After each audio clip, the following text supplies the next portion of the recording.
আল্লাহ বলে মালাকুল মউত মাজদুরিয়াই এই নবজাতকের মায়ের জানটা তুমি কবজ করো। আজরাইল বলে আমি গেলাম, মায়ের জান যখন আমি নিচ্ছিলাম, আল্লাহ আমি ডানে বামে থাকিয়ে কোনো নওজান দেখতে পাই নাই, তীরও দেখতে পাই নাই, উপকূল দেখতে পাই নাই। আল্লাহ আমি আজরাইলের মনে বড় মায়া হয়েছিল সেই সময় এই মাজদুরিয়াই সন্তান তার থেকে তার মারে আলাদা করে নিয়ে যাচ্ছি। বাচ্চাটা 19-20 ফলে পড়ে যাবে, তখতার নিচে পড়ে সাগরে ডুবে মারা যাবে। আল্লাহ সন্তানটার জন্য আমার বড় মায়া হয়েছে, তারপরে তোমার হুকুম মান্য করে তার মারে নিয়ে এসেছি। আরেকদিন আরেকজন বান্দা একটা জান্নাত বানিয়েছি, অমলা সে জান্নাতে কদম দিবি। তুমি বলেছ এই আজরাইল যাও ওই বান্দাটার জানটা কবজ করো। আল্লাহ আমি তার সামনাসামনি হয়ে তার জানটা কবজ করেছি। আল্লাহ এই ব্যক্তি অনেক বৎসর 40 বৎসর ধরে যে বালাখানা নির্মাণ করেছে তার নির্মিত বালাখানায় তার আমি ঢুকতে দেই নাই।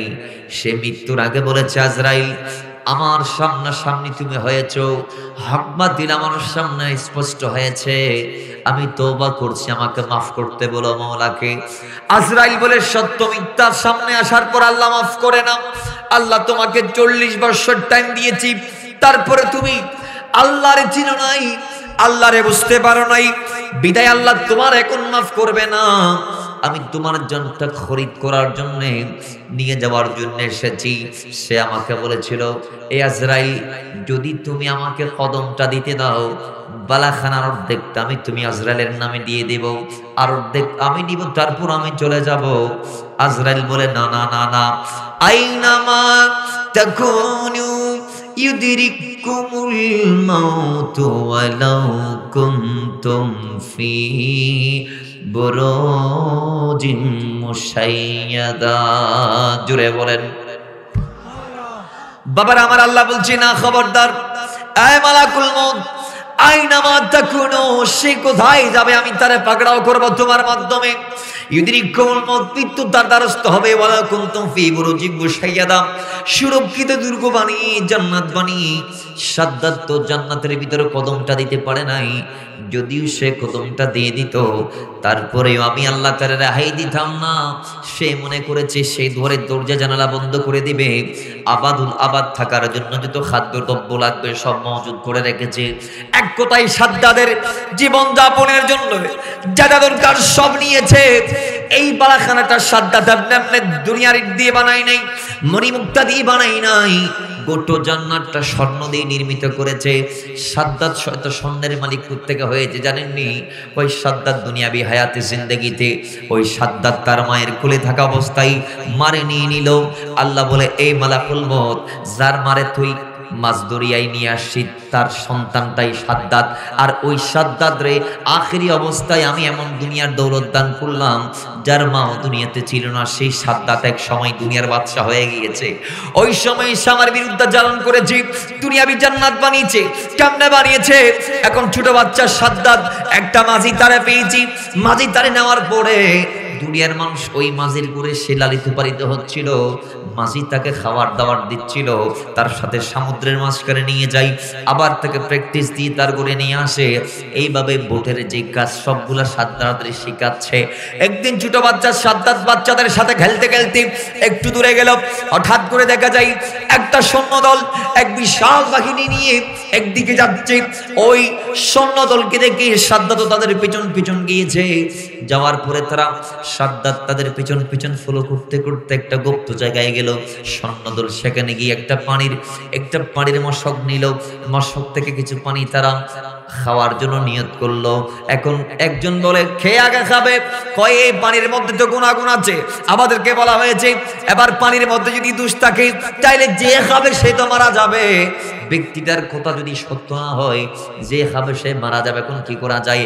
ওই আগে এক্সপেরিমেন্ট করার জন্য, পরীক্ষার জন্য, যাচাই বাছাই করার জন্য আশেপাশে খোঁজ খবর নিয়ে দেখ। ওই আশপাশে থাকাইলো, ওই ছোট্ট বাচ্চা সাদ্দাত রে পাইলো, ডাক দিলে দিয়ে খায়, কয়টা খা। সে বলে আমি খাবো না, কয়ে খা না, আমরা একটা এক্সপেরিমেন্ট করবো। তো সে খাইলো, খাওয়ার পরে সাদ্দাত দেখছে ওটা এমন পানীয় যেটা পান করলে দুনিয়ার নিচে যত গুপ্তধন আছে, স্বর্ণ আছে, মণিমুক্তা আছে, সবগুলা মাটির উপর থেকে দেখা যায়। জুড়ে বলে সাদ্দাত কত বড় ফুলটিবার ছিল দেখেন। ছোট্ট বাচ্চা সাদ্দাত এগুলো খাওয়ার পরে সে যখন স্বর্ণ দেখতেছে মাটির নিচে, সে বলে হায় রে তোমরা আমারে কি খাওয়াইলা, আমি তো আর শোকে কিছু দেখতে পাচ্ছি না, আমি তন্দ হয়ে গেছি।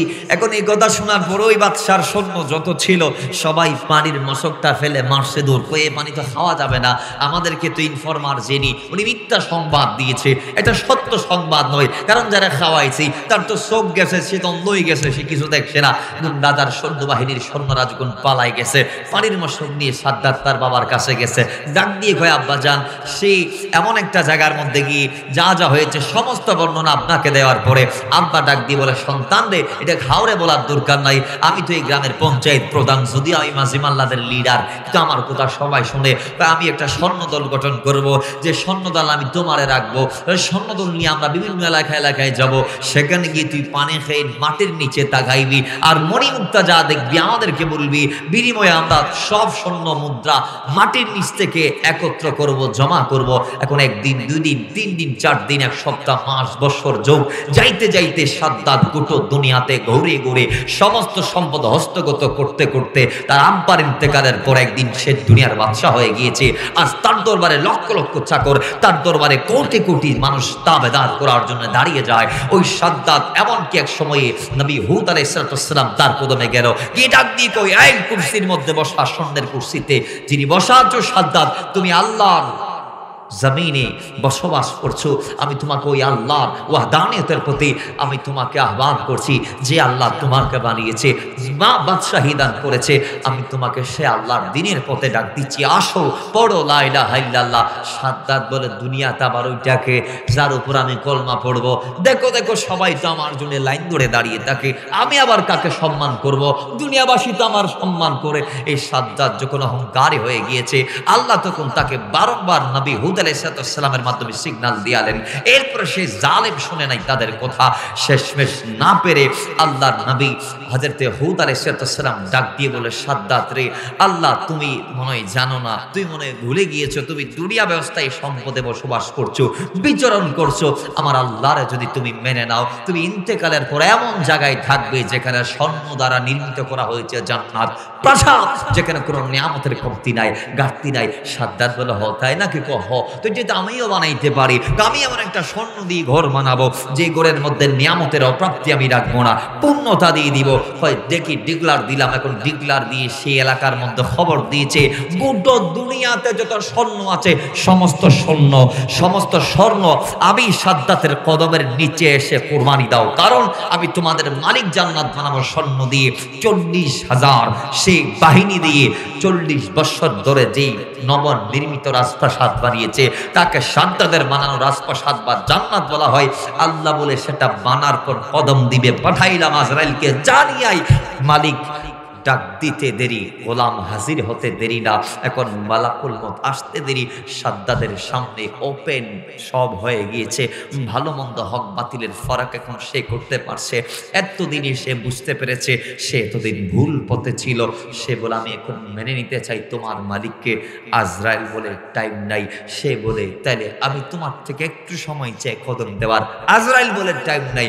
এবার আপনি আমরা সবার জন্য সাদ্দাতের এই জীবনের ইতিহাস থেকে কোরআন সুন্নাহর ইতিবারে প্রশ্ন একটি, দুনিয়ার মানুষ আজকের দিনও আমরা দেখছি ওই সাদ্দাতের মতো গড়টাকে রেডি করি, আমার সন্তানটারে বিদেশ পাঠাই, আমি একটু আগে অমুক জায়গাতে গিয়ে আরেকটা জায়গা নিব, আমি সেখানে 2-3টা দোকান বাঁধি দেব, তারপর আমার সেখানে একটা ঘর নির্মাণ করব, পারলে একটা গাড়ি নিব, বাড়ি নিব, সন্তানটারে বিয়ে করাবো, নাতিটার জন্য একটা ভালো জব খুঁজবো, মেয়েটারে ভালো একটা উপযুক্ত পাত্র থেকে বিয়ে শাদী দিব, এরপর আমার নাতি নাতনি ভাই তার বেড়াদের ইত্যাদি ইত্যাদি শালা তালা ভাগ্নি পুতি যা আছে এদেরকে মানুষ করব। আমাদের দিনগুলা সেইভাবে যাই, আমরা দিনভর আল্লাহর জমিনে দাঁড়িয়ে জমিন আহরণ করার চেষ্টার মধ্যে লিপ্ত, দুনিয়া আহরণ করার চেষ্টার মধ্যে লিপ্ত, জমিনের মালিক বনার ব্যর্থ প্রচেষ্টায় লিপ্ত। দুনিয়ার মানুষ আওয়াজ দেন সাদ্দাতের মতো, আমরাও যে দুনিয়ামুখী হয়ে গিয়েছি, দিন ইসলামকে বাদ দিয়ে, আল্লাহকে বাদ দিয়ে, রসুলকে বাদ দিয়ে, বলুন এই দুনিয়া একদিন আমাদেরকে যখন লাথি মারবে, মৃত্যুর দোত মালাকুল মউত যখন আমাদের সামনাসামনি হাজির হয়ে যাবে, তখন কি পার পাওয়ার কোনো রাস্তা আছে? বাঁচার কোনো সাইড আছে? কোনো গলি আছে? কোনো দিক আছে? কোনো দিগন্ত আছে? তাহলে আমরা সবাই মেনে নিয়েছি মৃত্যু আমাদেরকে পাকড়াও করবে, বাঁচার কোনো রাস্তা? জোরে বলুন, বাঁচার কোনো রাস্তা? কিন্তু বাঁচার একটা রাস্তা আছে, সেটা কি? রাসূল বলে তোমরা দুনিয়ার স্বাদ বিনষ্টকারী মৃত্যুকে অধিক পরিমাণ স্মরণ করো। কেন? মৃত্যুকে যেই বান্দা দুনিয়াতে স্মরণ করবে, ওই বান্দার অন্যায় করতে পারে না, ওই বান্দার মায়ের হক নষ্ট করতে পারে না, ভাইকে ঠকাইতে পারে না, বোনের হক মেরে খাইতে পারে না, স্ত্রীর হক নষ্ট করতে পারে না, সন্তানকে সেই তার স্নেহ থেকে বঞ্চিত করতে পারে না, মুরব্বীদের অসম্মান করতে পারে না, হক হালাম হালাল বাস বিধার ছাড়া হালাল হালাম না চেয়ে সে চলাফেরা করতে পারে না। দুনিয়াতে অন্যায় কাজ করা অন্তত সবার দ্বারা সম্ভব হলেও যে মৃত্যুকে সামনে রেখেছে, মৃত্যুর চিন্তা চেতনা যার মাথার ভিতর আছে, সে অন্তত পারে না ইসলাম বিদ্বেষী কোনো কাজ জমিন করতে। এজন্যে আল্লাহর কোরআন ডাক দিয়ে বলছে, ও দুনিয়ার মানুষ, স্মরণ করো সেই মৃত্যুকে, যে মৃত্যু তোমাদেরকে পাকড়াও করবে। কুল ইন্নাল মাউতাল্লাযী তাফিরুনা মিনহু ফাইন্নাহু মুলাকীকুম। আল্লাহ বলছে যে মৃত্যু থেকে তোমরা বাঁচার জন্য দূরে যাইতে চাও, সেই মৃত্যু তোমাদেরকে একদিন পাকড়াও করবে। আল্লাহ পাক ডাক দিয়ে বলছেন, লিকুল্লি উম্মাতিন আজালুন ফাইদা জা আজালুহুম লা ইস্তাখিরুনা সাআতাম ওয়া লা ইস্তাকদিমুন। একদিন মৃত্যু তোমাদেরকে পাকড়াও করবে। কখন?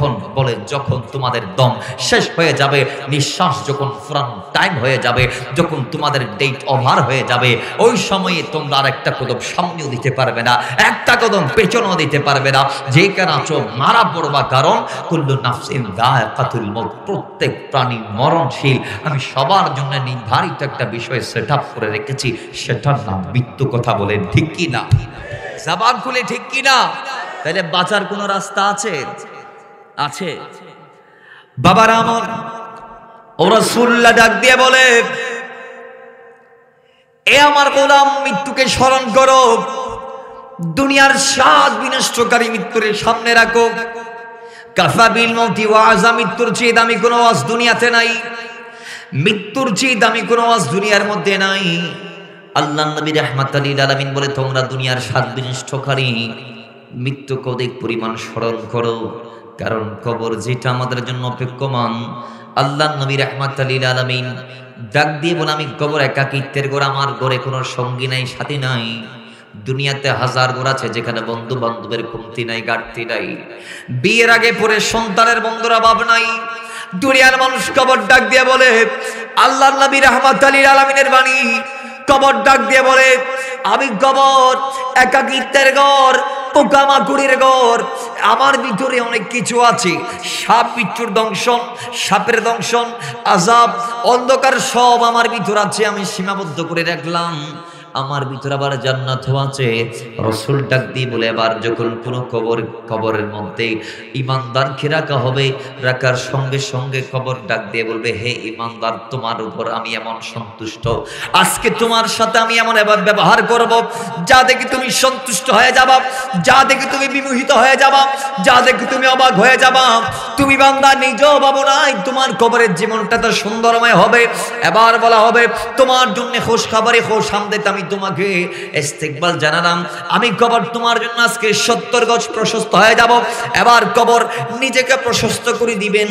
যেইদের হাতের কবরে আমরা আপনারা বান্দাকে শুয়ে দেই, যেইদের হাতের কবরে আমি আপনি আমার আপনারা বাবাকে দিয়ে আসবো, দিয়ে এসেছি।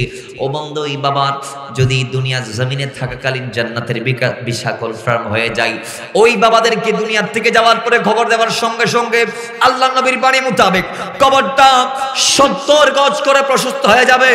ডান দিকে 70 গজ, বাম দিকে 70 গজ, 70 হাত হাত করে এক গজের মধ্যে 2 থেকে 2.5 হাত, আমাদের হাতে 2 হাত। বাবার আমার, আল্লাহর নবী বলে 70 গজ প্রশস্ত হয়ে যাবে। আরেক বর্ণনার মধ্যে চোখের দৃষ্টি সীমা যতটুকু যায় অতটুকু পর্যন্ত প্রশস্ত হয়ে যাবে। এবার ওই কবরটা জান্নাতের একটা দরজা ওপেন করতে বলবে, জান্নাত তার দরজা খুলে দিবে। বান্দাবার তার কবর থেকে জান্নাতের নিয়ামত বক্ষণ করবে, জান্নাতের হাওয়া লাইট তার কবরের দিকে আসবে জান্নাত থেকে। এবার পক্ষান্তরে বেঈমানকে যখন কবরে রাখা হবে, কবর তার জন্য সংকুচিত হয়ে যাবে এবং ডাক দেয়া বলবে, হে আব্দুল্লাহ, ও আল্লাহর বান্দা, জামিনের মধ্যে যত বান্দা ছিল সবচেয়ে জালেম তুমি, সবচেয়ে নিকৃষ্ট তুমি, সবচেয়ে বেওয়াফা তুমি ছিলা। তোমার মধ্যে নিকৃষ্ট বান্দার জন্য আজকে আমি কবর সংকুচিত হয়ে যাব। তুমি এখন আমার আচরণ দেখতে পাবা, আমি তোমার সাথে কিরূপ ব্যবহার করব তুমি বুঝতে পারবা। তখন কবর তার জন্য সংকুচিত হয়ে যাবে। আল্লাহর নবী হাদিসে পাকের মধ্যে বলেছি, কবর যখন সংকুচিত হয়ে যাবে, ওই বান্দার হাতগুলা রাসূল এভাবে দেখিয়েছে, এক হাতের আঙ্গুলি আরেক হাতের ভিতরে প্রবেশ করিয়ে দিয়ে আল্লাহর নবী রাহমাতুল লিল আলামিন দেখিয়েছে, এইভাবে তার হাতগুলা হয়ে যাবে। ডান দিকের হাতগুলা বাম দিকের হাতের ভিতরে ঢুকে যাবে, আর বাম দিকের হাতগুলা ডান দিকের হাতের ভিতরে ঢুকে যাবে। ওই বান্দার কবরে এবার আল্লাহ সুবহানাহু ওয়া তাআলা এমন একটা সর্প প্রেরণ করবে, যেই সর্প এসে একটা নিঃশ্বাস যদি জমিনে ফালাই, নবীর হাদিস মোতাবেক জমিনের মধ্যে সবুজ জাতি আর কিছু থাকবে না, কিয়ামতের আগে কোনো উদ্ভিদ জন্মাবে না। রাহমাতুল লিল আলামিন বলে, ওই সর্প দুনিয়ার জমিনে আসলে একটা নিঃশ্বাস যদি সে ফালাই দংশন করে লাগবে না। ওই সর্প এবং বিষাক্ত একটা নিঃশ্বাস জমিনের মধ্যে ফেলালে সবুজ আর কিছু থাকবে না, সবগুলা মরে যাবে। আর সবুজ কোনো বৃক্ষ কিয়ামতের আগে জমিনে জন্ম নেবে না। ওই রকম বিষাক্ত মারাত্মক সর্প আল্লাহ পাক তার কবরে দিবে, এবং ওই সর্পগুলা কিয়ামতের আগে ওই বান্দারে কামড়াইতে থাকবে, কামড়াইতে থাকবে, কামড়াইতে কামড়াইতে ওই বান্দাকে তার কৃতকর্মের শাস্তি আল্লাহ কবর থেকে দেয়া শুরু করবে। জুড়ে বলেন নাউজুবিল্লাহ। তাইলে আমরা যদি বাঁচতে চাই, একটা সিস্টেম রাসূল বলেছে, দুনিয়াতে থাকতে মৃত্যুকে সামনে রাখো। বাবার আমার, দুনিয়াতে আমরা সবাই থাকবো না, এটা আমরা জানি, তবে আমরা মাঝে মধ্যে ভুলে যাই। আচ্ছা, দুনিয়াতে মোবাইল সবার হাতে আছে, কল সবার কাছে আছে, বন্ধু কল দেই, বান্ধব কল দেই, বাবা কল দেই, স্ত্রী কল দেই, পুত্র কল দেই, সবাই আমাদেরকে ফোনে কন্ট্যাক্ট করার চেষ্টা করে। কেউ ফেসবুকের মধ্যে মেসেঞ্জারে গিয়ে নক দেই, কল দেয়, কেউ হোয়াটসঅ্যাপে গিয়ে কল দেয়, কেউ মধ্যে দেয়, কেউ টুইটারে দেয়, কেউ ভাইবারে দেয়, কেউ টিকটকে যোগাযোগ করে, কেউ কন্ট্যাক্ট নাম্বার আমাদের সাথে কন্ট্যাক্ট করতে চাই, ফোন করতে চাই কলের মাধ্যমে। বাবার আমার, দুনিয়াবি কল মন চাইলে রিসিভ করা যায়, মন চাইলে কেটে দেয়া যায়, কিন্তু মালাকুল মতের যে একটা কল আমাদের জন্য অপেক্ষমান, সেই মালাকুল মতের কলটা যখন আসবে, কেটে দেওয়ার কোনো সিস্টেম আছে? আছে? জোরে বলুন, আছে? দুনিয়াতে অনেক নবী এসেছে, প্রত্যেকের কাছে কল যখন আসছে মৃত্যুর, সবাই হ্যাঁ বলেছে, না কেউ। এখন কেউ কেউ বলবেন, কই মুসা ইসলাম তো সোয়ার মারি দিয়েছে। কি মারছে? থাপ্পড়। এখন অনেকে এটা বলবেন, তো মুসা ইসলাম থাপ্পড় মারছে, এখন হিকমা আছে না নাই? বলেন না, হিকমত আছে না নাই? কিন্তু আমরা থাপ্পড়েরটা বলি, ফরেরটা তো আর বলি না। ফরেরটা কি? আল্লাহ তারা একটা প্রসেস দেখাই দিয়েছে, মুসা যাবা তার কাছে, মুসার ওই আজরাইল যাবা কার কাছে? মুসার কাছে। যাওয়ার পর সালাম দিবা, অনুমতি নিবা, দরজা খোলা থাকলে ঢুকবা, সালামটাই অনুমতি। আজরাইল গেছে, আজরাইল তো একদিন 2 দিন ধরে জান কবজ করে না, সে আবাদুল আবাদ বানার পর থেকে বানার, সে হাবিল কাবিলের জান থেকে শুরু করে একদম কিয়ামতের আগ তক যত জান নেওয়ার সব কে নিবে? বলে না কে নিবে? বলে না কে নিবে?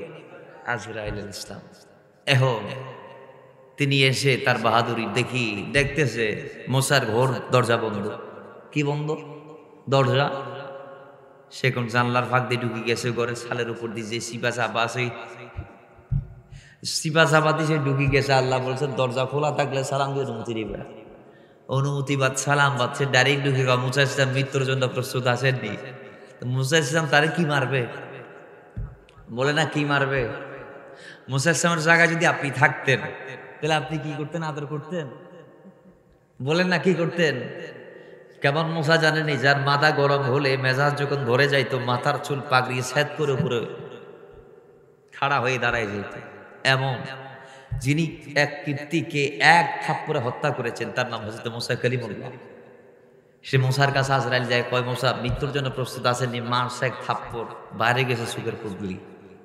আজরাইল আমাদের চোখের পুতলি বাইর করে, এখন মুসা ইসলাম বাইর করে দিয়েছে আজরাইলের চোখের পুতলি। এখন আজরাইল দৌড় মারছে মওলার কাছে, গিয়ে বলে, আল্লাহ কার কাছে পাঠাইলা, যিনি তো আমার চেয়ে আরো বড় আজরাইল। সুখের বুদ্ধি বাইর করে ফেলছে, এটা কেমন বান্দা? জমিনে কি এরকম বান্দা থাকতে পারে? আল্লাহ কয়ে আসে, তোরে শিক্ষার জন্য পাঠাইছি। তো তুই তো ভুলে গেছিস, আমি তোরে কি কইছি, তুই যা কি করলি? আল্লাহ তুমি কইছো আমার সালাম দিতে, অনুমতি নিতে, দরজা খোলা থাকলে ঢুকতে। আল্লাহ আমি তো ভুলে গেছি। কয় ভুলে গেছস যেহেতু যাই মাফ সা তাড়াতাড়ি। এবং আমার মোসারা যাই বলবি, সেই ওই তার উঠানের মধ্যে যে একটা বাছর আছে, বকরি আছে, বকরির পেটে যেন আমার কালিমুল্লাহ মোসা যেন হাত দেই, তার হাতের নিচে যত পরিমাণ বকরির লোম থাকবে অত 1000 বছর সওয়াব আমি মুসা কালিমুল্লাহকে দিব, আমি দিব বলে তুই যা, তাকে বলে দে।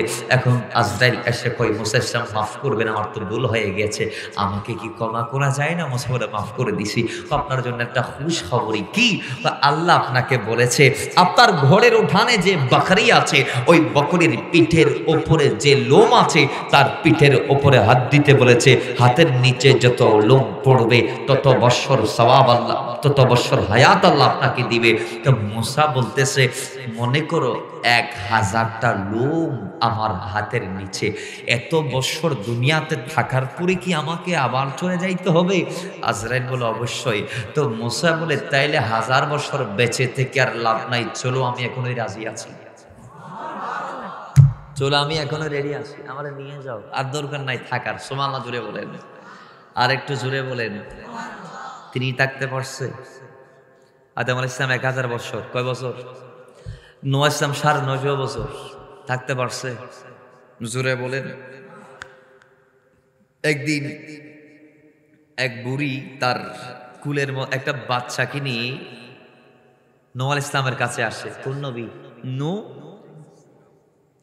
তো উনি বলতেছে, নূহ আলাইহিস সালাম আমার সন্তান কিংবা নাতি, ওনার জন্য একটু দোয়া করুন আল্লাহ যেন ওনাকে হায়াত বাড়াই দেয়। সুবহানাল্লাহ জোরে বলেন। ওনার বয়স কত? মাত্র 250 বছর।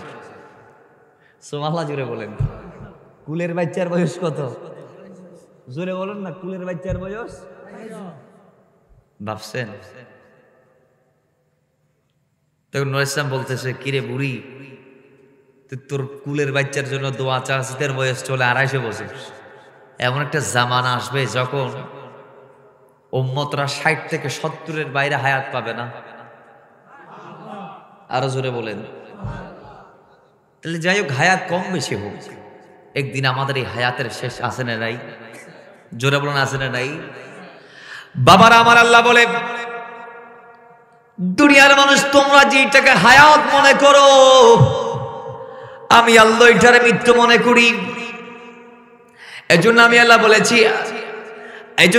বলেছি, আল্লাযী খালাকাল মাউতা ওয়াল হায়াতা লিয়াবলুয়াকুম আইয়ুকুম আহসানু আমালা। জোরে বলেন আল্লাহু আকবার।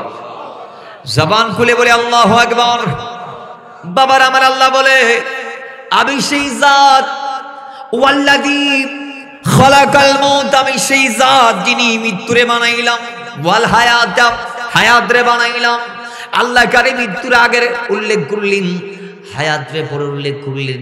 আমরা সবাই জানি জীবন আগে না মৃত্যু আগে? জীবন আগে। বলেন কি আগে? জীবন আগে, কিন্তু আল্লাহ বললেন মৃত্যুর আগে। মৃত্যুকে আল্লাহ আগে উল্লেখ করলেন। আল্লাহ বলে, আল্লাযী খালাকাল মাউতা ওয়াল হায়াতা, আমি ওই মালিক যিনি মৃত্যু এবং হায়াতরে বানাইলাম। আল্লাহ মৃত্যুর কথা কেন আগে বললাম, হায়াতের কথা কেন পরে বললাম? লিয়াবলুয়াকুম আইয়ুকুম আহসানু আমালা, পরীক্ষার জন্য আল্লাহ বানিয়েছে। আল্লাহ সুন্দর করে এলান দিয়েছে। এখন আল্লাহ এলান দিচ্ছে মৃত্যুর কথা আগে, হায়াতের কথা পরে। কেন আল্লাহ মৃত্যুর আগে উল্লেখ করলো, হায়াতের পরে নিয়ে গেল? মুফাসসিরিন বলছে, ও দুনিয়ার মানুষ, যে দুনিয়ার হায়াত কি তোমরা হায়াত মনে করো, ওইটা হায়াত নয়, ওইটা মৃত্যু। আর ওই হায়াতটা শেষ করে আবাদুল আবাদ তোমাকে যেইখানে থাকতে হবে সেটার নাম হায়াত। জুড়ে বলেন সুবহান। কারণ তুমি যদি জান্নাতে যাইতে পারো সেখানে কি আর কোনো মৃত্যু আছে? মাথায় রাখবেন, জান্নাতীদের কাছে 5টি জিনিস নাই। জান্নাতীদের কাছে মৃত্যু নাই। জান্নাতীদের কাছে, বাবার আমার, ওই জান্নাতি ব্যক্তিদের কাছে মৃত্যু নামক শব্দটা নাই। জান্নাতি ব্যক্তিদের কাছে পায়খানা প্রস্রাবের যেই খায়েশাত, এই জিনিসটা নাই।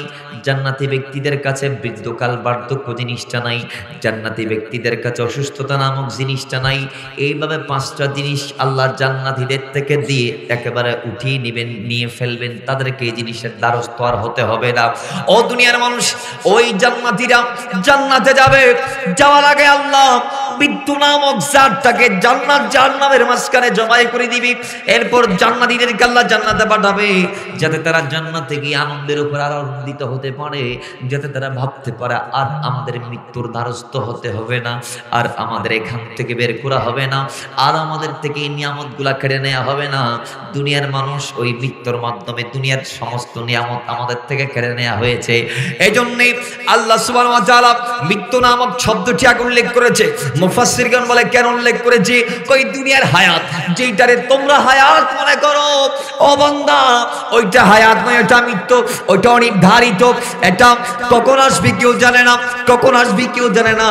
যদিও সেটা আল্লাহ কর্তৃক নির্ধারিত, কিন্তু বান্দার কাছে সেটাও নির্ধারিত। আজকে আসবে কিনা জানে না, কালকে আসবে কিনা জানে না, পরশু আসবে কিনা জানে না, 1 সপ্তাহ, মাস পর, বছর পর বান্দা থাকবে নাকি চলে যাবে তাও কারো কাছে জানা নাই। এজন্য আল্লাহর মুফাসসির, কোরআনের মুফাসসিরগণ ডাক দিয়ে বলে আল্লাহ দুনিয়াবে হায়াতটাকে মৃত্যু বলে সম্বোধন করার পিছনে একটি কারণ, বলে ওই দুনিয়ার হায়াতটা মৃত্যু, যেটার ক্ষণস্থায়ী দুনিয়াতে কখন চলে যায় কেউ জানে না। এরপর গিয়ে বান্দা যেই জায়গার মধ্যে আবাদুল আবাদ থাকবে সেটার নাম হায়াত। জোরে বলেন সুবহানাল্লাহ।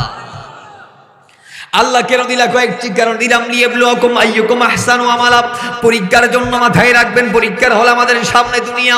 এই দুনিয়ার পরীক্ষার হলে আল্লাহ বান্দা কাফেল ইখতিয়ার দিয়েছে, কাজ করার ক্ষমতা দিয়েছে। কেউ চাইলে ভালো কাজ করতে পারে, কেউ চাইলে মন্দ কাজ করতে পারে, কেউ চাইলে কোরআন মেনে চলতে পারে, কেউ চাইলে কোরআনকে বিধানগুলি দেখাইতে পারে, কেউ চাইলে আল্লাহ রাসূলের গোলামি করতে পারে, কেউ চাইলে গোলামির পরিবর্তে গোস্তাখি করতে পারে, কেউ চাইলে আল্লাহ রাসূলের খেদমত করতে পারে, কেউ চাইলে খেয়ানত করতে পারে। আল্লাহ বান্দা কাফাল ইখতিয়ার দিয়েছে। কিন্তু বান্দারে আল্লাহ বলে, ও দুনিয়ার মানুষ, মৃত্যুর পরে ধরা আছে না নাই? জোরে বলো, আছে না নাই? বাঁচার কোনো সিস্টেম আল্লাহ রাখে নাই। আল্লাহ বলে ফামাইয়ামাল মিসকালা দাররাতিন খায়রান ইয়ারা ওয়া মাইয়ামাল মিসকালা দাররাতিন শাররান ইয়ারা। জোরে বলেন। আল্লাহ বলে ধরা আছে, একদিন ধরা আছে।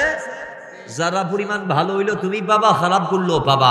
কেমনে পাবেন না? আল্লাহ ডাক দিয়ে বলে, দুনিয়ার মানুষ তোমরা মনে করছো দুনিয়া থেকে যাবে। না না না না না না, তুমি না থাকবা না, দুনিয়া থাকবে না।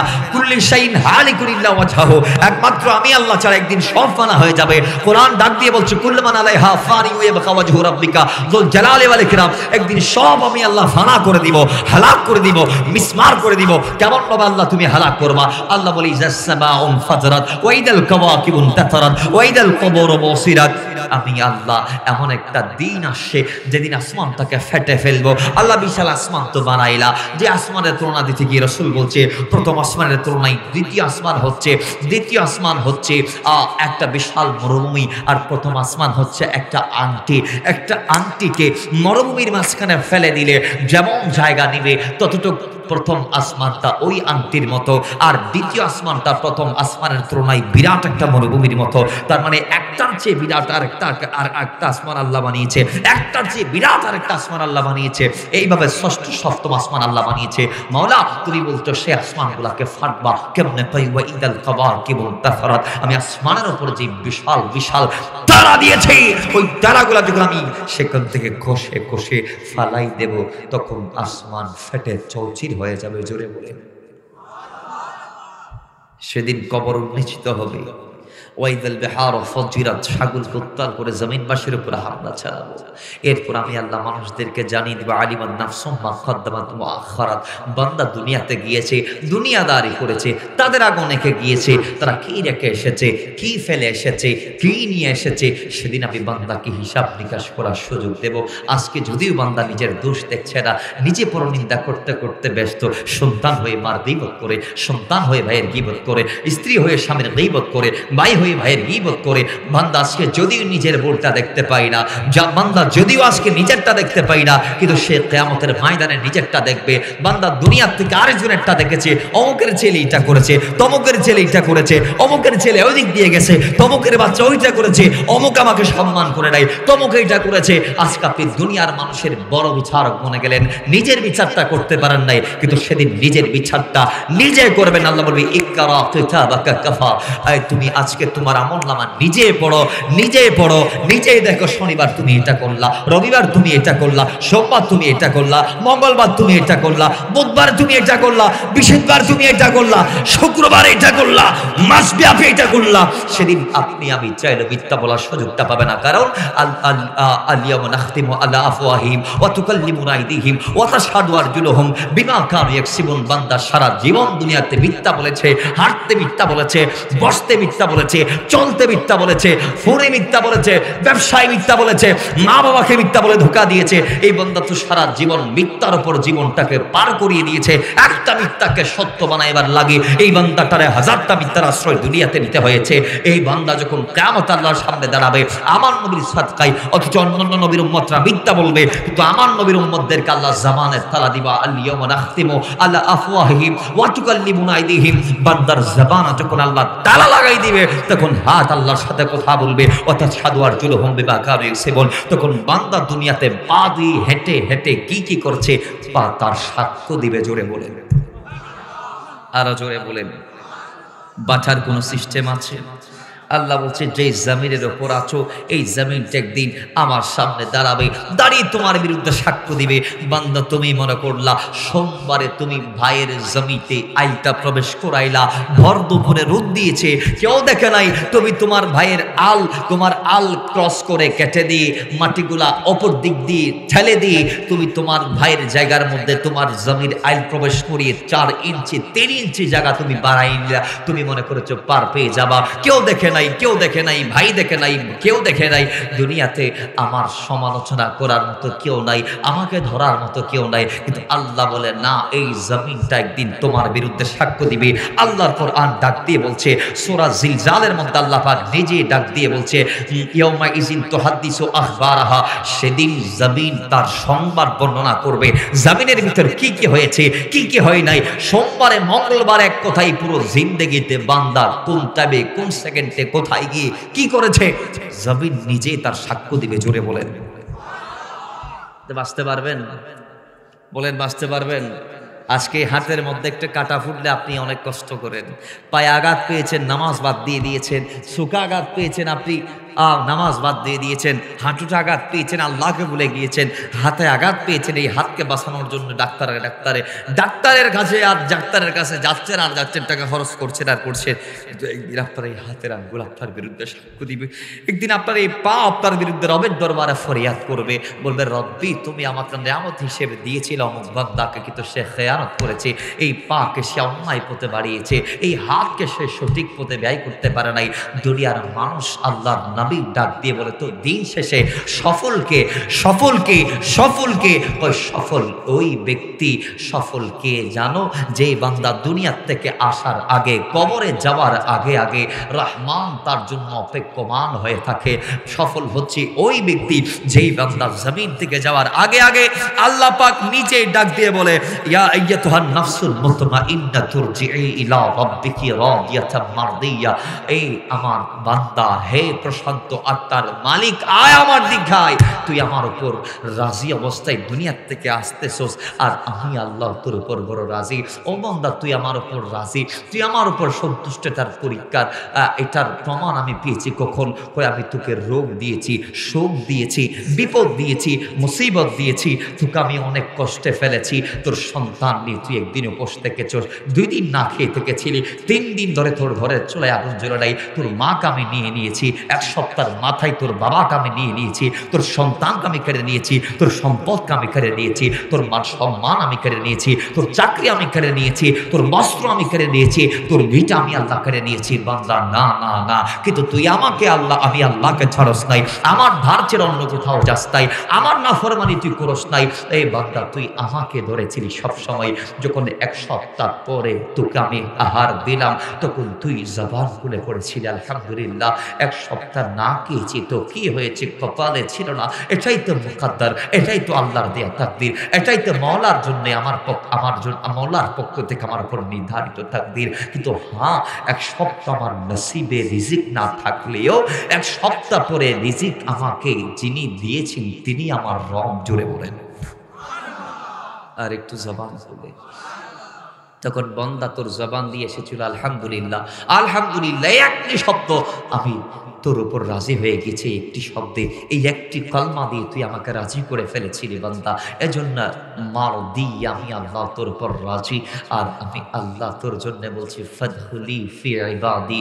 এ ফেরেশতারা, আমার এই বান্দার রূহটা যেমন তেমন করে নিয়ে আসা যাবে না।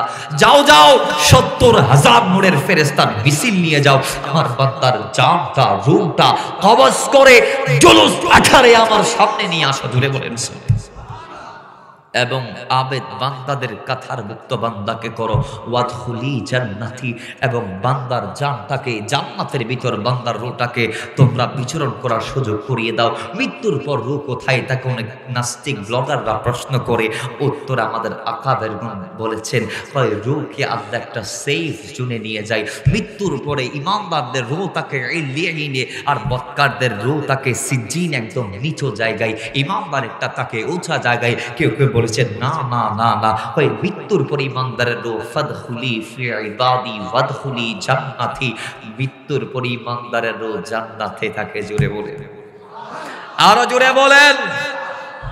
বাবার আমার, তাইলে দুনিয়ার থেকে যাইতে হলে রবের উপর সন্তুষ্ট থেকে যাইতে হবে, তাইলে আপনি কামিয়াব। রাসূল নাজাতের অনেক পথ আমাদেরকে বলে দিয়েছে। বাবার আমারের পরেও আল্লাহ নবী রাহমাতাল লিল আলামিন ডাক দিয়ে বলে, ও দুনিয়ার মানুষ, দুনিয়া হচ্ছে আখিরাতের শস্যক্ষেত্র। এই দুনিয়াতে তোমাকে আখিরাতের বাজার করে যাইতে হবে। দুনিয়াতে থাকাকালীন আখিরাতের ঝুলিটা যদি ফিল আপ করতে না পারো, কবরে গিয়েও তুমি শান্তি পাবা না। রাহমাতুল লিল আলামিনের গোলাম হযরতে মাওলা ওসমান রাদিয়াল্লাহু তাআলা যখন কবরের পাশ দিয়ে যাইতো, জিয়ারত করে চোখের পানি ছেড়ে দিত, তিনি ডাক দিয়ে বলতো, এই আমার নবীর উম্মতরা তোমরা দাঁড়াও, আমি একটু জিয়ারত করে মোনাজাত করি। মোনাজাতে চোখের জল ফালাই তিনি চোখের জলে দিয়ে দাড়িগুলো ভিজাই নিত। কারণ সম্পর্কে তাকে জিজ্ঞেস করল নবী সাহাবায়ে কেরাম। তিনি ডাক দিয়ে বলে, কারণ একটাই, ওই আল্লাহর নবী রাহমাতুল লিল আলামিন নূরি জবান দিয়ে বলতে আমি ওসমান শুনেছি, আমার সাহাবারা, কবর হচ্ছে আখিরাতের ভতঙ্গর। ওই কবরে যদি কেউ বেঁচে যায়, ওই কবরে যদি কেউ ধরা খেয়ে যায়, বাকি স্টেপগুলো তার জন্য কঠিন হয়ে যাবে। আর যদি কেউ কবরের ধরা থেকে বেঁচে যায়, বাকি পথগুলো তার জন্য সহজ হয়ে যাবে। এই জন্য নবী রাহমাতুল লিল আলামিন বলছি, দুনিয়ার জমিনে থাকাকালীন কবরের সামান তোমরা রেডি করো, কারণ আর দুনিয়া মাজরাতুল আখিরা, দুনিয়া আখিরাতের শস্যক্ষেত্র। দুনিয়াতে যে যত বেশি ফসল ফলাবে, আখিরাতে সে তত বেশি ফল পাবে। জুড়ে বলেন, দুনিয়া হচ্ছে বীজ বপন করার গড়, এখানে বীজ বপন করলে কবরে ফল খাওয়া যাবে। দুনিয়া হচ্ছে আখিরাতের শস্যক্ষেত্র, এখানে ছেড়া রোপণ করলে আখিরাতে ফল খাওয়া যাবে। রাহমাতুল লিল আলামিন দুনিয়ার সম্পর্কে ডাক দিয়ে বলে, এ আমি নবীর গোলামরা, তোমাদের জন্য দুনিয়া হচ্ছে একটা কারাগার। ওই কারাগারে ইমানদাররা যেভাবে ইচ্ছা চলতে পারবে না, যা ইচ্ছা বলতে পারবে না, প্রতি কদমে কদমে বেরিয়ে আছে, সে মন ইচ্ছা মতো চলতে পারবে না, কোরআনের বাইরে কদম দিতে পারবে না, আমি নবীর সুন্নাহর পরিপন্থী কোনো কাজ করতে পারবে না। জবান দিয়েছে আল্লাহ, কিন্তু কথা বলতে পারবে না, যা ইচ্ছা মন চাই গীবত করা যাবে না, পরনিন্দা করা যাবে না। আল্লাহ তোমাকে হায়াত দিয়েছে, অন্যায়ভাবে খরচ করা যাবে না, হায়াতের প্রত্যেকটা সেকেন্ডের হিসাব আছে। এজন্য আল্লাহ নবী রাহমাতাল লিল আলামিন ডাক দিয়ে বলে, আল্লাহ পাক এই হায়াতের পুরো বাজেটটা দিয়েছেন লিয়াবলুয়াকুম আইয়ুকুম আহসানু আমালা, আহসান আমলটা আল্লাহ নিবে। আল্লাহ আহসান আমল কোনটা আমরা জানতে চাই। আল্লাহ এখানে আকসার আমলের কথা বলে নাই, আল্লাহ এখানে বলে নাই সে নামাজ কয় কোটি রাকাত পড়েছে, কয় লক্ষ রাকাত পড়েছে। আল্লাহ এই আকসার আমলের কথা বলে নাই, আল্লাহ বলেছে লিয়াবলুয়াকুম আইয়ুকুম আহসানু আমালা। আমি আল্লাহ দেখব কার কাজ কত বেশি সুন্দর, কার আমল কত বেশি সুন্দর। জুড়ে বলেন সুবহানাল্লাহ। আল্লাহ এখানে আহসানের কথা বলেছেন। আহসান কোনটা? কয় যেটাতে ক্লিয়ারিটি আছে, পিওরিটি আছে, সৌন্দর্য আছে। ঘর দুনিয়াতে সবাই বানায়, কাজ সবাই করে, হোক সে রং মিস্ত্রি, হোক সে কাঠ মিস্ত্রি, হোক সে অন্যান্য মিস্ত্রি, সবাই নির্মাণ করে, সবাই বানায়। কিন্তু আমরা যাকে তাকে দিয়ে বানাইতে দেই না, আমরা যাকে তাকে দিয়ে ঘর বানাই নির্মাণ করি না, আমরা যাকে তাকে দিয়ে ফার্নিচার বানাই না। আমরা ফার্নিচার কাকে বানাইতে দেই? যে মিস্ত্রি কাজ সুন্দর তাকে দিয়ে। আল্লাহ বলে লিয়াবলুয়াকুম আইয়ুকুম আহসানু আমালা। আমি আল্লাহ দুনিয়াতে পাঠিয়েছি শুধুমাত্র আহসান আমল কার থেকে আছে, সুন্দর আমল কে করতে পেরেছে, এই জিনিসটা দেখার জন্যে। আমি আহসানের কথা বলি নাই, সংখ্যার কথা বলি নাই, আমি সুন্দরের কথা বলেছি, আমি উত্তম আমলের কথা বলেছি, সুন্দর আমলের কথা বলেছি, ক্লিয়ার আমলের কথা বলেছি। বাবার আমার রসুল ডাক দিয়ে বলে, কোরআন দিয়ে আল্লাহর ওই বাণীর দিকে তাকাও, যিনি সুন্দর সুন্দর আমল করতে পারবে, যিনি সুন্দর সুন্দর আমল করতে পারবে, তার জন্য জান্নাত আছে। বান্দাকে আবার দুনিয়ার থেকে আখিরাত জামের পরে তার মৃত্যুর পর কবরে রাখা হবে। আল্লাহর কোরআন ডাক দিয়ে বলে, কবরে যখন রাখা হবে বান্দা তোমাকে একটা শব্দের মাধ্যমে সবাই বিদায় দিবে। সেই শব্দটা হচ্ছে বিসমিল্লাহি ওয়া আলা মিল্লাতি রাসূলিল্লাহ। আল্লাহর দ্বীন, আল্লাহর নাম এবং রসুলের দ্বীন, রসুলের মিল্লাত, এই দুটা শব্দের মাধ্যমে তোমাকে কবরে দেয়া হলো। এরপর মাটি দিবে, একটা দোয়া পড়বে, মিনহা খালাকনাকুম ওয়া ফিহা নুঈদুকুম ওয়া মিনহা নুখরিজুকুম তারাতান উখরা। এই মাটির থেকে আল্লাহ তোমারে বানিয়েছে, এই মাটিতে আল্লাহ তোমারে দিয়েছে, এই মাটির থেকে আল্লাহ আবার তোমারে বের করবে নির্দিষ্ট সময়ের জন্য।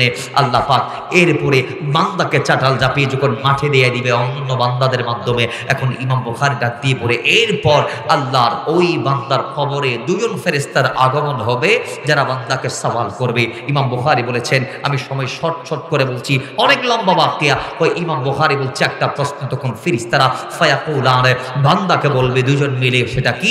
লাহু মা কুনতা তাকুলু ফি হাযা রাজুলি মুহাম্মাদিন সাল্লাল্লাহু আলাইহি ওয়াসাল্লাম আল্লাযী বুইসা ফিকুম।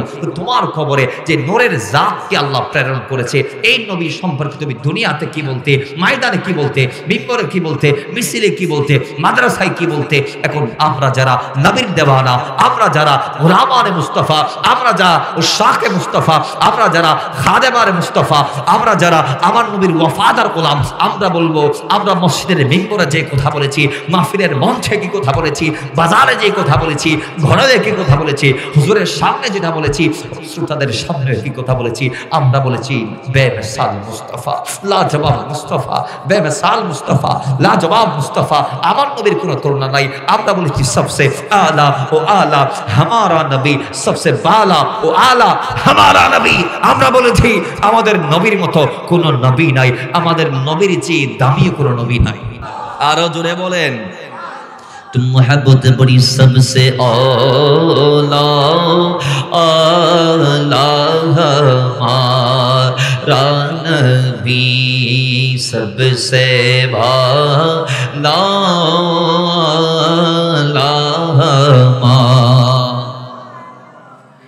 अपनी मौला का प्यारा हमारा नबी, अपनी मौला का प्यारा हमारा नबी, दोनों आलम का दुल्हा भी सबसे औला हमारा नबी आगे आगे मुस्तफा आगे आगे आगे मुस्तफा आगे आगे आगे मुस्तफा आगे आगे आगे मुस्तफा आगे आज दुनिया में खैरुल वरा आगे आज दुनिया में खैरुल वरा आगे सबसे औला हमारा नबी सबसे बाला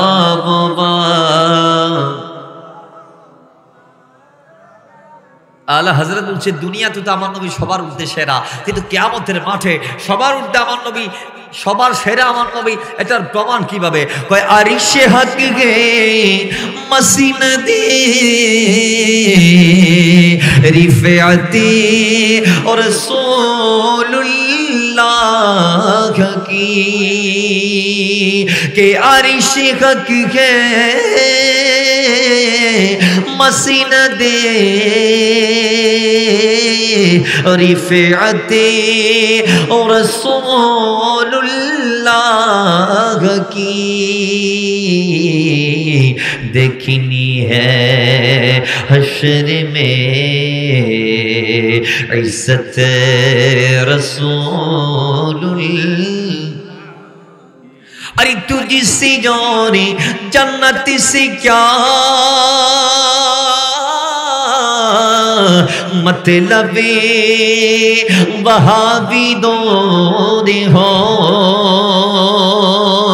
तुझसे और जन्नत से क्या मतलब नजदी दौर हो। हम रसूलुल्लाह के और जन्नत और रसूलुल्लाह की अर्श हक है मसनदे रिफ़अत रसूलुल्लाह कि सोरे जुलते पा पलटे चाँद इशारे से हो चाक। আমার নবী চাঁদকে কয় টুকরা করেছেন? বলেন কয় টুকরা? জবান খুলে কয় টুকরা? সূর্যকে পুনরায় উদিত করেছেন, মাগরিব থেকে আসরে নিয়ে এসেছেন। আলা হযরত ভিন্নভাবে বলেছেন জমিন ও জামাতে ভাবে। अरे इशारे से चाँद छेड़ दिया चुपे हुई खोरे को फेर लिया कि गिजे हुए दिन को असरे किया गए हुए दिन को असरे किया। और ये दावे तवा तुम्हारे लिए ज़मीनो ज़मा तुम्हारे लिए मकीनो मका तुम्हारे लिए चुनी नो चुना तुम्हारे लिए और बने दो जहां तुम्हारे हमारे लिए अल्लाहुम्मा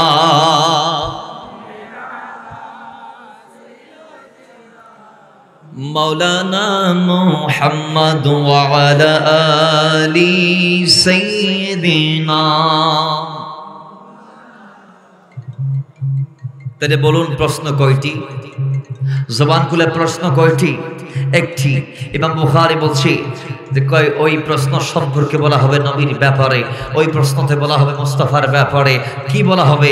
মা কুনতা তাকুলু মা জিসরানি সিগা, কি বলেছিলা দুনিয়াতে, কি বলেছিলা, কি ছিল তোমার আকীদা? তখন আমরা বলবো আমরা বলেছি আমার নবী নূর নবী, আমরা বলেছি আমার নবী হাজির নাজির, আমরা বলেছি আমার নবীর মতো কোনো নবী নাই, আমরা বলেছি আমার নবীর মতো কোনো রাসূল নাই, আমরা বলেছি আমার নবীর বাণী ওয়ানা আকরামুল আউয়ালিনা ওয়াল আখিরিন, সৃষ্টির শুরু থেকে শেষ পর্যন্ত যা এসেছে যা আসবে তার মধ্যে আমি সেরা। আমরা ওটাকে মেনে নিয়েছি।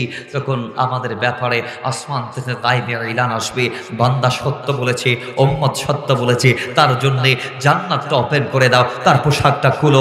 দুনিয়াবি 3 কাফন, দুনিয়াবি 5 কাফন, দুনিয়ার এই রীতি সিস্টেম মোতাবেক বান্দাকে যেই সামান্য গজের কাপড় দিয়েছে খুলে নাও। খুলে নিয়েছে। রাবিয়া বসরি বলছে আমাকে যখন কবরে রাখা হয়েছে, তার বান্ধবীকে বলছে ওই আমাকে কবরে রাখার পরে আমি দেখতে পাচ্ছি আল্লাহ সুবহানাহু ওয়া তাআলা আমার কবরটাকে জান্নাতের বাগানে পরিণত করে দিয়েছে। আল্লাহ আমার খেরকাত পোশাকটা খুলে নিয়েছে, কাফনের কাপড়টা নিয়ে আল্লাহ জান্নাতে রেখে দিয়েছে, বিনিময়ে আমাকে জান্নাত থেকে পশমের মখমলের পোশাক দান করেছে। তো বান্ধবী দেখার পর জিজ্ঞেস করে কিরে রাবিয়া তোমার তো আমরা এই কাপড় দিয়ে খবরে দেই নাই, এই খবর কি মার্কেটিং করা জানে? তুই হয়তো কিনো দা খবরত হদিমা কিন্নি দেন আল্লাহ দিয়ে দিও। আর একখানা বড় করি, আর একখানা মহাব্বত আর ডিল্লা খবর ফাইতাম সাইন না সাইড মাতন ভরিবে সাইন না সাইড। তো খর যদি ফাইতে শোন আমল গ্রহণের দরকার আছে না নাই? গোলামি গ্রহণের দরকার আছে না নাই? মারে বান্নু দিয়ে এর মসজিদ বাঁধিলে জান্নাত পাওয়া যাব না? বাইয়ের হক মারি খাই এর মসজিদের মিনার বাঁধিলে জান্নাত পাওয়া যাব না? স্ত্রীর হক নষ্ট করি এর এলাকার মানুষের দোকা দিই, মানুষের ঠকাই, খাদ্যত বেজাল দিই, ওজনে কম দিই, মানুষের মিথ্যা কথা হই ভাড়াই এরে 19-20 করি এর মানুষের টুপি পরাই, মিথ্যার আশ্রয় লই সম্পদ উপার্জন করি, ইল লই আবার খাই ফেড়ের উদর বাড়াই, ইল লই আবার দুনিয়ার হায়াত গুজার করি, জান্নাতের আশা করুন যাব না?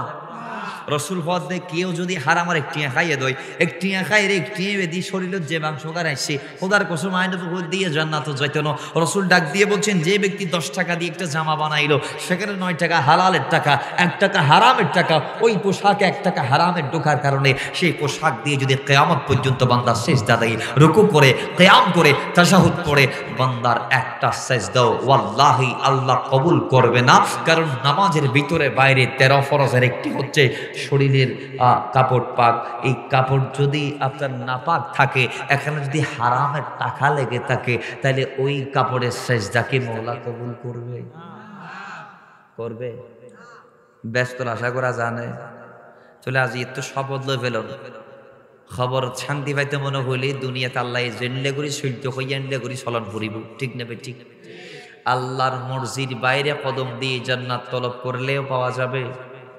আল্লাহর আদেশ লঙ্ঘন করে, কোরআনের বিধান অমান্য করে, সুন্নাহকে বৃদ্ধাঙ্গুলি দেখিয়ে, আল্লাহ রসুলকে সামনে না রেখে পেছনে দিয়ে জান্নাত পাওয়া যাবে? জোরে বলেন পাওয়া যাবে? আল্লাহ বলেছে লা তুকাদ্দিমু বাইনা ইয়াদাইল্লাহি ওয়া রাসূলিহি, আল্লাহ রাসূলকে পেছনে দেওয়া যাবে না। অর্থাৎ আল্লাহ রাসূলের আগে না যাইয়ে তোমরা এখন ইসলাম বাদ দি যখন আগে দুইতে লাগগুন, কোরআন হাদিস বাদ দি দুনিয়া করতে লাগগুন, কোরআন হাদিসের পিছনে রায় দিয়ন, দুনিয়ার সামনে লফা লাগগুন, তো অনেকে জান্নাতের আশা করি পারন না। কিন্তু এখনো ফিরিয়ে আইবার টাইম আসে না নাই? হতাহন না আসে না নাই? রাসূল বলছে ফিরে আসার দ্বার, মৃত্যুর দূত মালাকুল মউতের আগমনের আগ খোলা আছে, তওবার দরজা খোলা আছে। মৃত্যুর দূত একবার যদি ওপেন হয়ে যায়, সে তো আমাকে দৈনিক 5 বার দেখে চলে যায়, 5 বার দেখে চলে যায়, ফজর, যোহর, আসর, মাগরিব, এশা। সে আসে আমার দেখে কয় খবরদার তোর জন্য তো আমি আসবো একদিন ওপেন।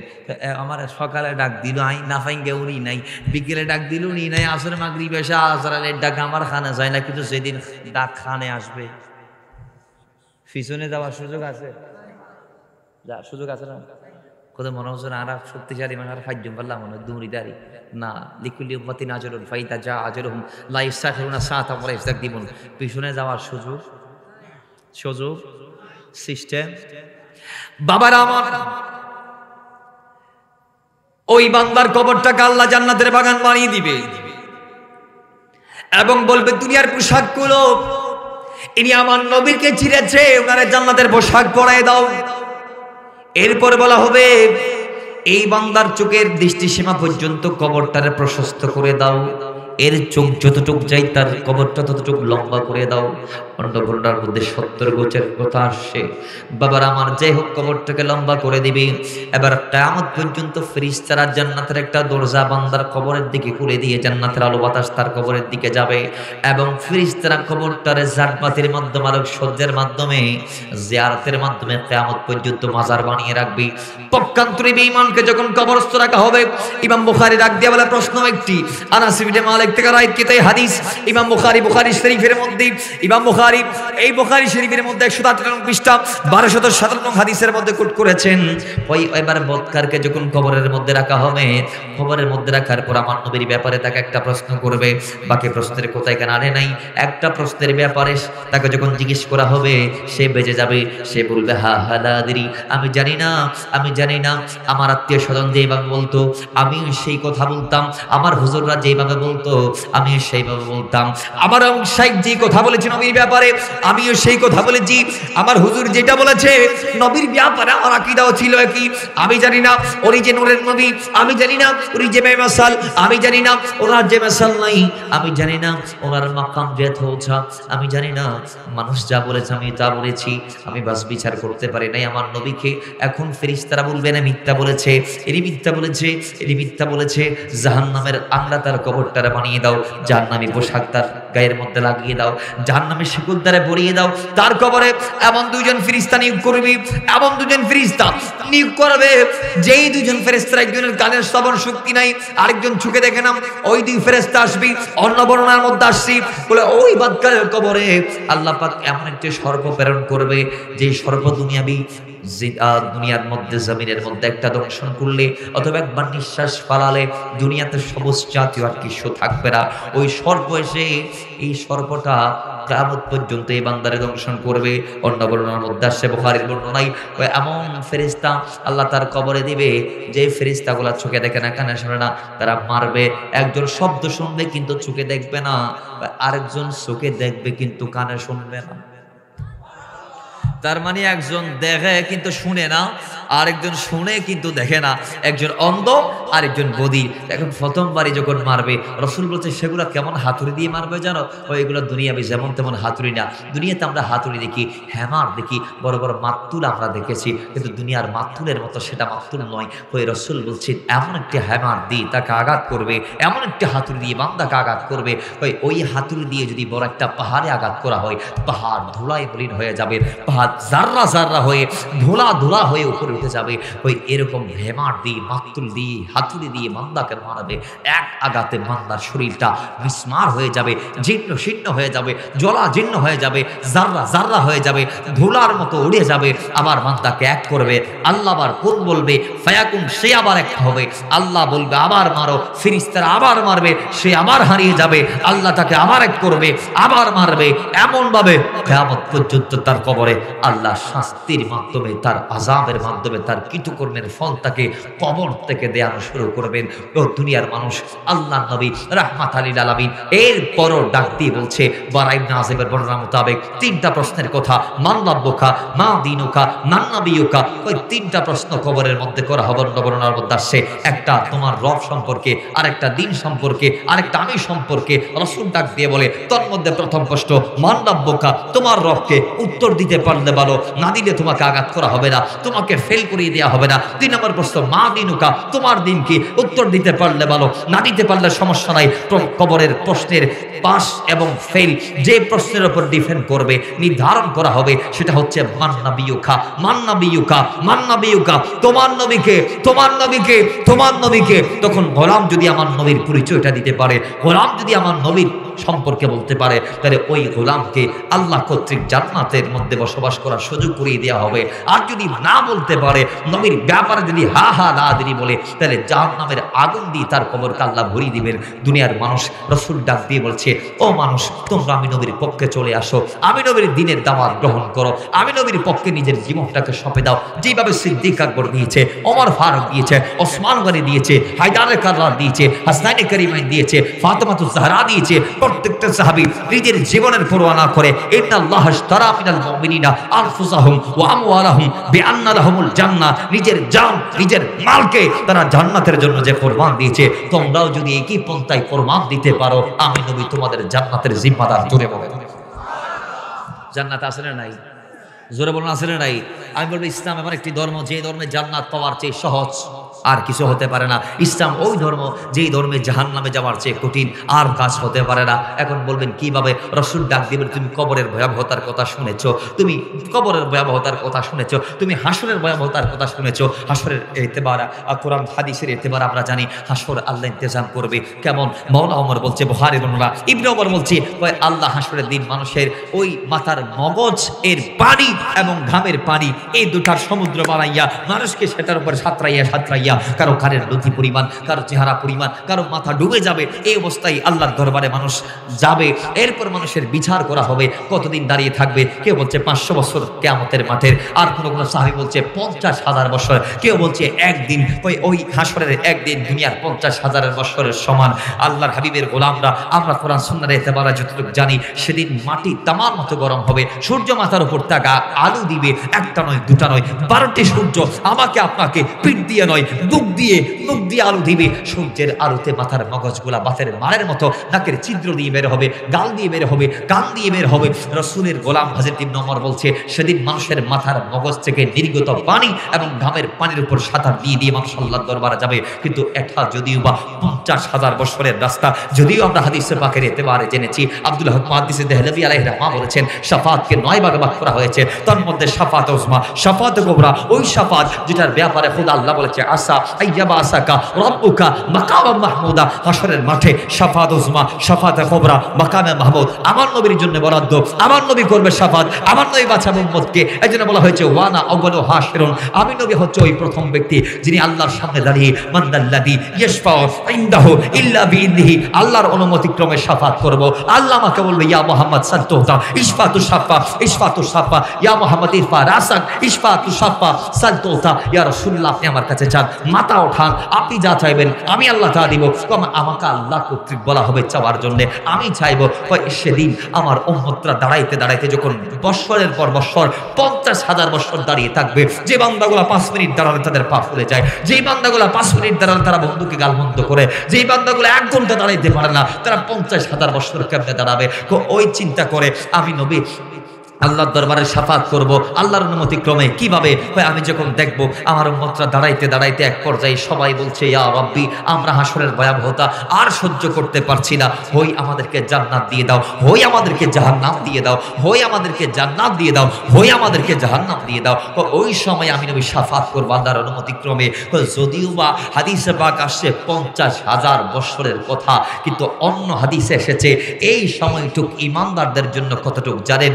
ওই একটা নামাজের ওয়াক্তের পরিমাণ, একটা ফরজ নামাজ আদায় করতে যতটুক লাগে একজন ইমানদার হাসর পার হবেন ততটুক সময়ে।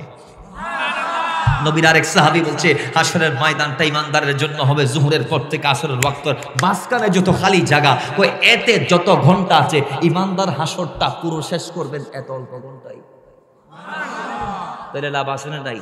সেইভাবে শুধু ইমানদারের জন্য হাসরে না, কবরেও লাভ আছে। কেমনে লাভ আছে? কয় আল্লাহর নবীর গোলাম বর্ণনা করছেন হাদিস খানা, আমি আল্লাহ নবীর থেকে রাবায়াত করছি, রাসূল বলতে আমি শুনেছি, আল্লাহ নবী বলেছেন এই কথা কি? তো ইমানদারকে যখন কবরে রাখবে, আযাবের ফেরেশতা আসবে আযাব দিতে। কোন দিকে?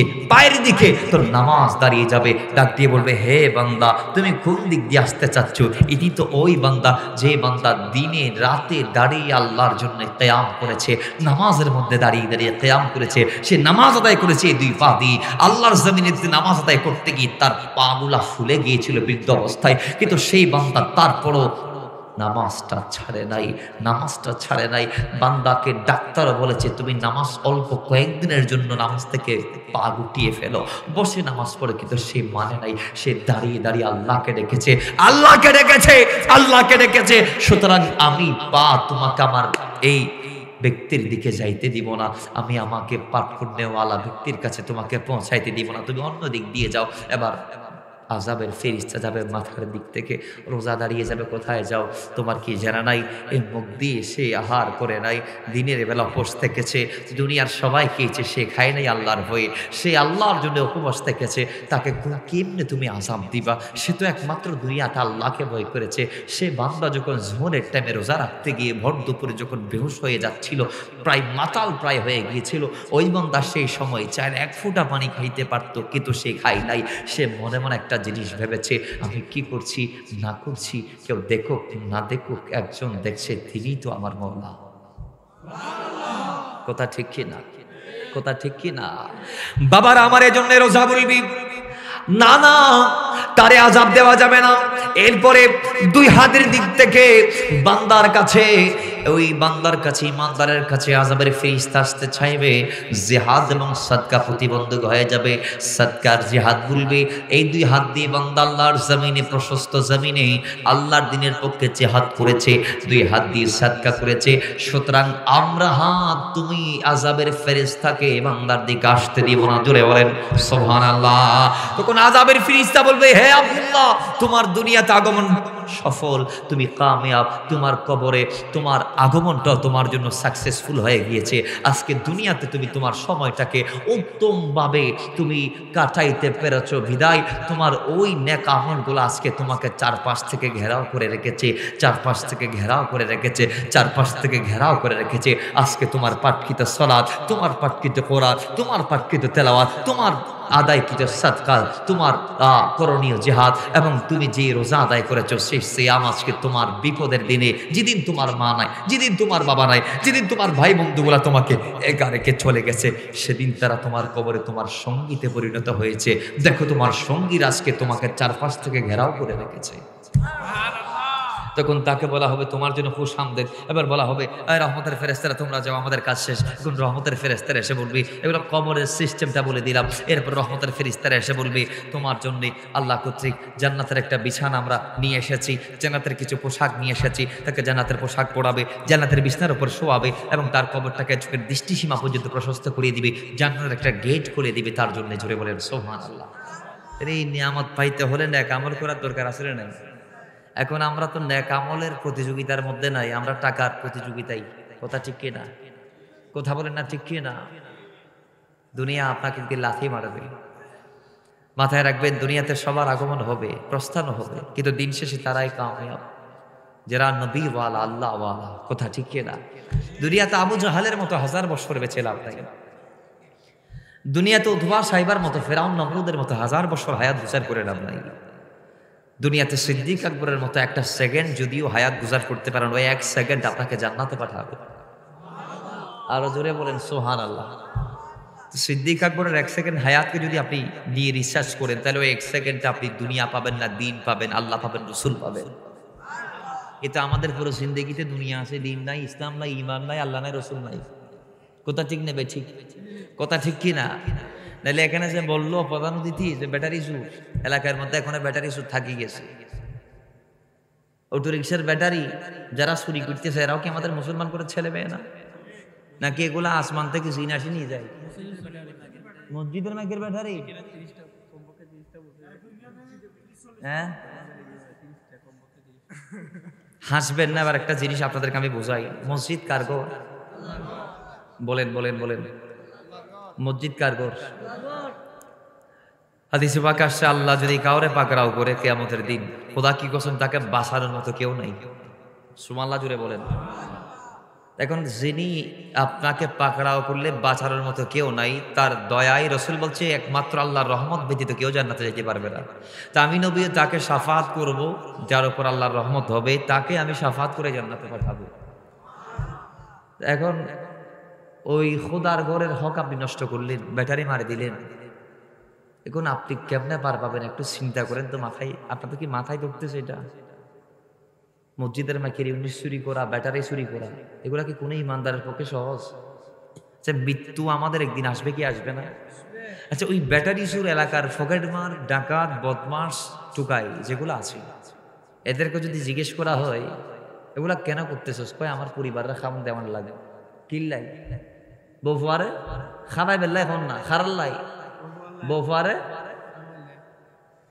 এখন এদেরকে গিয়ে একবার জিজ্ঞেস করবেন, ব্যাটারি চুরদেরকে বলতেছি, যারা আরেকজনের হক মারি খান, এদেরকে বলতেছি, একবার স্ত্রীর কাছে গিয়ে জিজ্ঞেস করবেন, স্ত্রীরে তোর জন্য আমি চুরি, সর্বনিকৃষ্ট পেশা চুরি করা, সর্বনিকৃষ্ট পেশা কি? হারামের মধ্যে সর্বনিকৃষ্ট পেশা চুরি করা, তোর জন্য আমি চুরি করতেছি। কি করতেছি? এই গুনাহ যা হচ্ছে, বাকি তুই নিবি। ওয়াল্লাহি আপনার স্ত্রী কি বলে আপনি একটু জবাবটা শুনে তারপর আপনি সিদ্ধান্ত নিবেন। যে সন্তানটা খাওয়ান দেওয়ার লাগে আপনি চুরি করতেছেন, সেই সন্তানের কাছে কি একবার জিজ্ঞাসা করবেন, বাবা তোর জন্য আমি আমার জীবনটা নষ্ট করে দিচ্ছি, আল্লাহর হক মারতেছি, এই গুনার ভাগিদার কি তুই হবি? তারা কি হবে? বলবেন, একটু আওয়াজ দিবেন, হবে তারা? একটু আওয়াজ দেন, তারা নিবে গুনার বার? আপনি কার জন্য করছেন? কার জন্য করছেন? একটা ব্যাটারি আল্লাহর ঘরের থেকে আপনি নিয়ে বিক্রি করে কয়টা টাকা পাবেন? এই অল্প টাকার জন্য আপনি আপনার জীবনটাকে জাহান্নাম বানিয়ে ফেলতেছেন। তিনি সে আল্লাহ যিনি মানুষকে বেগায়ের হিসাব রিজিক দান করলেন। আপনি ব্যাটারি চুরি করতে গিয়ে যে সময়টুক লস করেছেন, সেই সময়টুক মসজিদে বসে আল্লাহর ডাক দিলে হয়তো আপনি মালিক দিনার হয়ে যাইতেন, হয়তো আপনি আব্দুল্লাহ বিন মুবারক হয়ে যাইতেন, হয়তো আপনি গৌস আযমের গোলামের গোলাম হয়ে যাইতেন, হয়তো আপনি গরিব নামাজের গোলাম হয়ে যাইতেন, কিন্তু আপনি পারেন নাই। আপনি পারেন নাই। আজকে আমরা ব্যর্থ। সমাজটাকে আমরা পরিবর্তন করতে পারি নাই। তবে হ্যাঁ, এখানে আমাদের কিছু অদক্ষতা রয়েছে। আজকে যদি আমরা যাকাতটাকে সঠিকভাবে দিতে পারতাম, তাহলে সমাজে একজন চোরের অবস্থানও থাকতো। জোরে বলুন, থাকতো। আজকে আমরা যাকাত দিই কয় টাকা? 1 লক্ষ টাকা যার যাকাত আসছে 20 টিকের নতুন বান্ডিল একখান, ওই এতুন নিউ মার্কেটের তো নানিয়ে 20 টিকের বান্ডিল 8-10 আনি বাইক দিয়ে নাজ করি বিয়া করে একখান 20 টিকের নোয়া ইন বলে যাকাতের সিস্টেম হুদা। খাতুন পঞ্চত্ব বস্তা পঞ্চা শাড়ির তালুক আনি একজন একখান ইন বলে যাকাত। শাড়ি এবং লুঙ্গি ইন বলে যাকাত। এগুলা কি যাকাত দেয়া হতে পারে? বলেন না। আমালাকুল মতো আগেই না হলো নাই বে ভাই নতো বা এলে বলেন, এটা কি যাকাত দেওয়ার সিস্টেম হতে পারে? রাসূল বলছেন যাকাত এমন ভাবে দিবা যারে দিবা সে যেন আগামী বছর দিতে পারে যাকাত। তার মানে আল্লাহ টিয়া শিবে একজনের দিয়ে বিত্তশালী বানাই দেন। কি 20,000 টাকা দিয়ে ফানত দোয়ান দিয়ে আনো যায়? মাতন না। 10,000 টাকা দিয়ে তরকারির দোয়ান দিয়ে আনো যায়? ব্যান গাড়িলে তরকারি বিক্রি করানো যায়? ওনারা খড়া আছে অন্তত 20,000 টাকা যদি যাকাত আলিবে একজনের দোয়ান একখান ব্যান গাড়ি লইতেন।